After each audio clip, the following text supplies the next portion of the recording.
Book number one is The Real Ireland by C.H. Bretherton. Everyone loves the Irish. The Irish love themselves and they love being loved by everyone. But this can be a bit tiring after a while. You get tired of the diddly-dee music, the Irish tap dancing, the green beer, the Irish pubs. Here's the antidote. C.H. Bretherton wrote this alternative view of Ireland. The book was published in 1925, just after the formation of the Free State. He was not some bigoted Protestant, he was a Catholic from Liverpool. And really his writing is very, very scathing of the Irish and very, very funny. For example, here's a short passage describing the Free State Army. Sinn Féin soon developed it into a monstrous pantomime in which a host of grocers, curates, corner boys, small clerks, bartenders, school teachers, country newspaper reporters, and miscellaneous roustabouts became generals, judges, postmasters general, ambassadors, etc. Michael Collins, who had a sense of humour, even made a friend of his, the skipper of a Liverpool coal barge, an admiral. This is excellent reading, but it is a book, of course, which would be banned and burned if the woke even knew about its existence. So, excellent.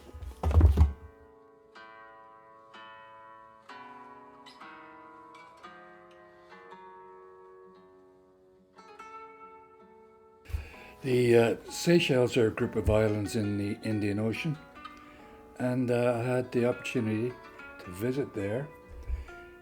I think it was 2004.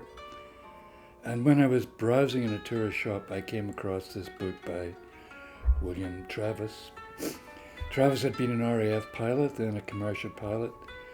But in the 1950s, early in the 50s, he gave that up and took up a life of adventure in the Pacific Ocean. The Indian Ocean. The book describes his experiences diving with an aqualung in search of the green sea snail, which was much prized for its mother of pearl at that time.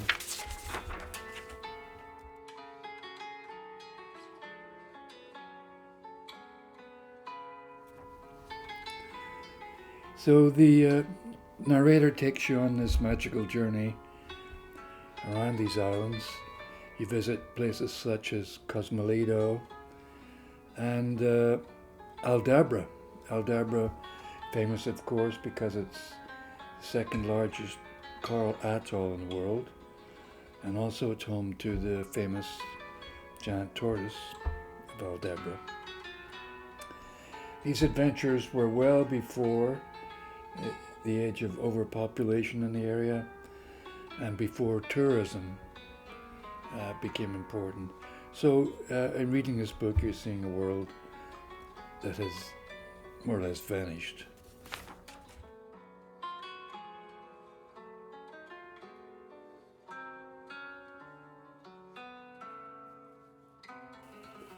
You probably read this book in your hippie days, as I did.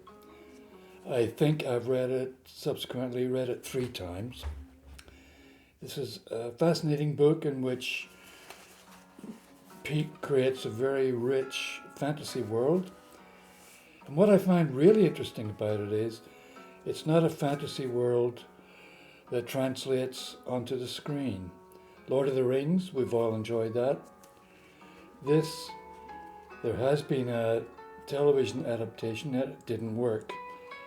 And the reason is, I think, that Pete creates such a rich imaginary world in your mind that when you watch a TV adaptation, there's a clash, if you wish.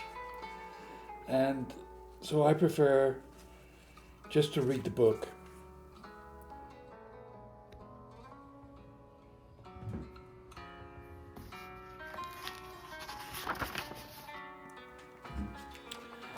The Black Lamb and Grey Falcon by Rebecca West describes her journey around Yugoslavia. just before World War II.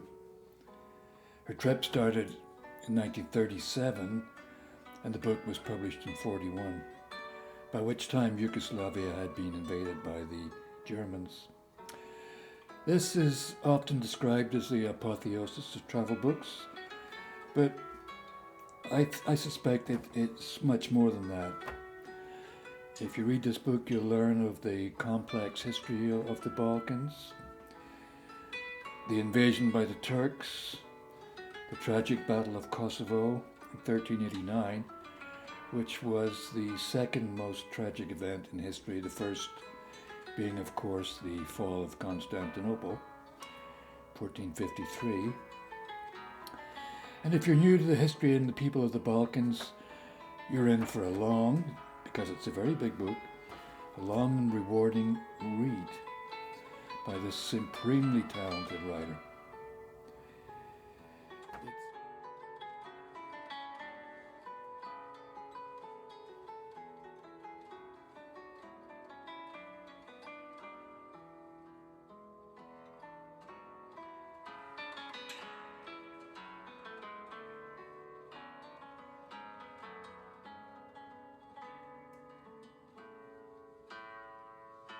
E.F. Benson is my favorite comedic writer.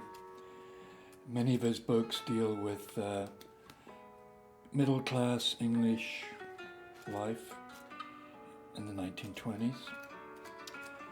And Paying Guests is one of my favorite books. I've reread 5 or 6 times, as you see from the battered appearance. And this is a beautiful novel about a group of paying guests at a boarding house in a spa town in England. And it's a very eccentric group. It includes a hypochondriac, a spiritualist, and notably a character that you would recognize from the Map and Lucia novels, a Colonel Chase, Indian Army, retired. And a good part of the story revolves, if you forgive the pun, revolves around a bicycle ride during which the colonel loses his pedometer. And the book ends with a lesbian elopement, very daring for 1929.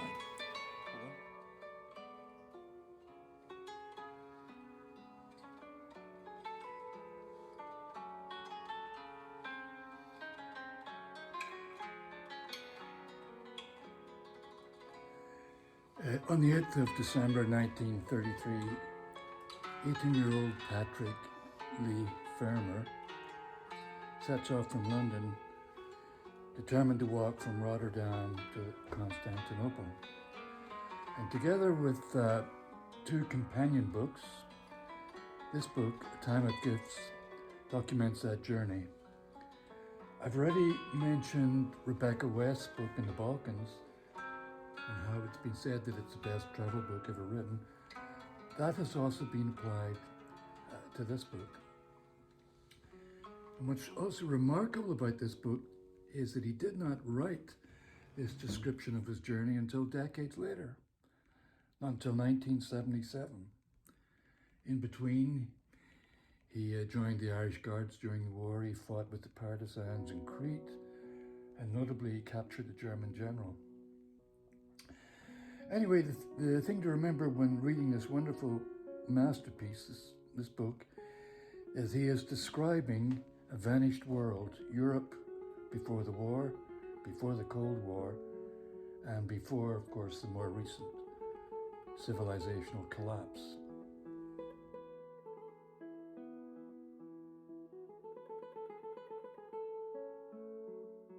So when you go to your bunker, it's essential that you have all volumes of In Search of Lost Time. I'm currently reading volume 2, page 492. I keep this by my bedside, and sometimes a month goes by before I pick it up again and start reading. The thing to remember about Proust, I just said you read Proust. It's not really true. What you do is you immerse yourself in Proust. you become part of his world. So perhaps I should jump in again at page 492 tonight.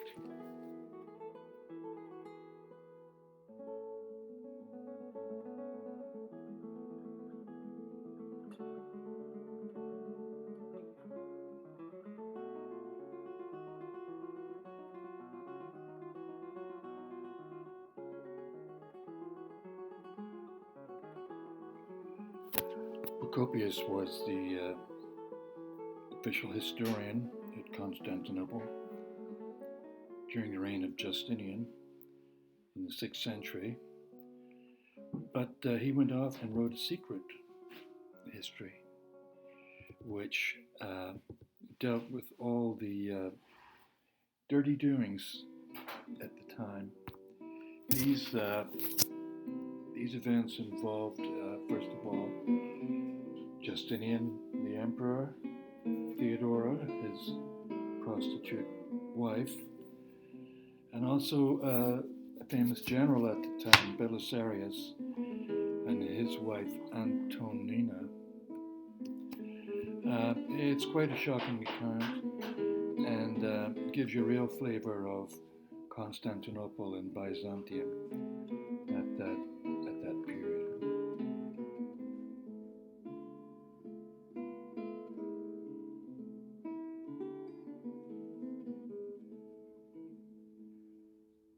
Next on the list is a book by my favorite author, V.S. Naipaul.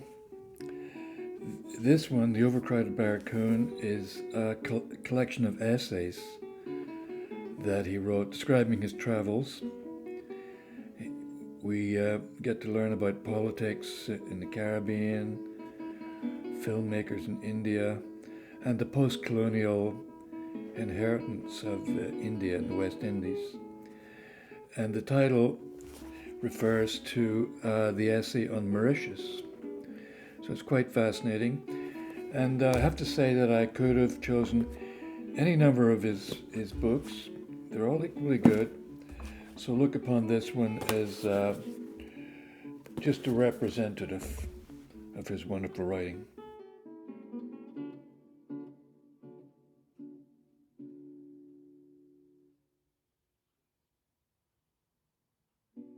Number 10 in the little stash of books you're going to carry down into your nuclear bunker and ride out the war. This book is one of any number of books about World War II, but it's my special favorite because we always had it in the house and home. This is a book about life in the convoys in World War II, written by Captain McIntyre. So it's a very personal account. And it was in my house because my father was interested in this. He had actually served in these convoys for a number of years. So a fascinating story written by a real hero. And the tragedy of this, of course, is that if Captain McIntyre and hundreds of thousands of others who served in the war could see what modern England looks like, they would have quit.